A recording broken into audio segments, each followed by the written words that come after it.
Hi all, welcome to football arena. ആരാധകർ കാത്തിരിക്കുന്ന Brazil versus Norway മത്സരം ഇന്നാണ് നടക്കുക. ഇന്ന് അർദ്ധരാത്രി ഇന്ത്യൻ സമയം 1:30 ഈ മത്സരം അരങ്ങേറുക. ആദ്യമായി കൊണ്ട് നോർവേയെ പരാജയപ്പെടുത്തുക എന്ന ഒരു വലിയ ചാലഞ്ചാണ് ഇപ്പോൾ ബ്രസീലിനെ കാത്തിരിക്കുന്നത്. അത് മറികടക്കാൻ ബ്രസീലിന് സാധിക്കും എന്നാണ് ആരാധകർ പ്രതീക്ഷിക്കുന്നത്. ഈ മത്സരത്തിന് മുന്നേ ഏർലിംഗ് ഹാലൻഡ് ഒരു കാര്യം പറഞ്ഞിരുന്നു.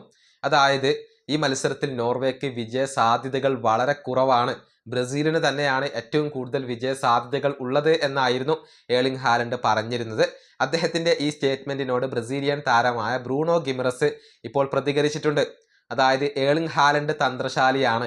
ഈ സ്റ്റേറ്റ്മെന്റ് നടത്തിയതോടുകൂടി അദ്ദേഹം എല്ലാ സമ്മർദ്ദവും നോർവേയിൽ നിന്നും എടുത്തു മാറ്റി, എന്നിട്ട് അത് ബ്രസീലിന്റെ മേലിലിട്ടു, അഥവാ അദ്ദേഹത്തിട്ടു എന്നാണ് ഇപ്പോൾ ബ്രൂണോ പറഞ്ഞിട്ടുള്ളത്.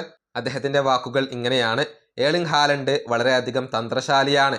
അദ്ദേഹം ചെയ്തത് എന്തെന്ന് വെച്ചാൽ എല്ലാ ഉത്തരവാദിത്വവും എല്ലാ സമ്മർദ്ദവും ഒഴിവാക്കി അതെല്ലാം ഞങ്ങളുടെ ദേഹത്തിടുകയാണ് ചെയ്തിട്ടുള്ളത്.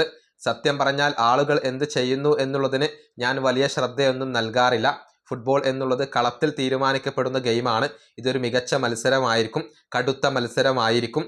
അദ്ദേഹം വളരെ തന്ത്രശാലിയാണ്. വിദഗ്ധമായി സമ്മർദ്ദം ഒഴിവാക്കി അതെല്ലാം ഞങ്ങളുടെ മേലിൽ ഇട്ടു. ഞങ്ങൾ തയ്യാറാവേണ്ടതുണ്ട്.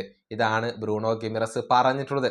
ഏർലിംഗ് ഹാലൻഡ് നൈസായിട്ട് ആ സമ്മർദ്ദം ഒഴിവാക്കി അതെല്ലാം ബ്രസീലിന്റെ തലയിൽ ഇട്ടു എന്നാണ് ഇപ്പോൾ ഇദ്ദേഹം വ്യക്തമാക്കിയിട്ടുള്ളത്.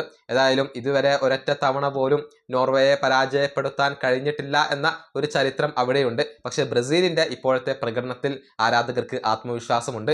ഓരോ മത്സരം കൂടുന്തോറും കൂടുതൽ ഇംപ്രൂവ് ആയി വരുന്ന ബ്രസീലിനെയാണ് നമുക്ക് കാണാൻ കഴിയുക. ഇന്നത്തെ മത്സരത്തിൽ മികച്ച പ്രകടനം അവരിൽ നിന്നും ആരാധകർ ഇപ്പോൾ പ്രതീക്ഷിക്കുന്നുണ്ട്. ഈ വീഡിയോ അവസാനിപ്പിക്കുന്നു. അടുത്തൊരു വീഡിയോ കൊണ്ട് കാണാം.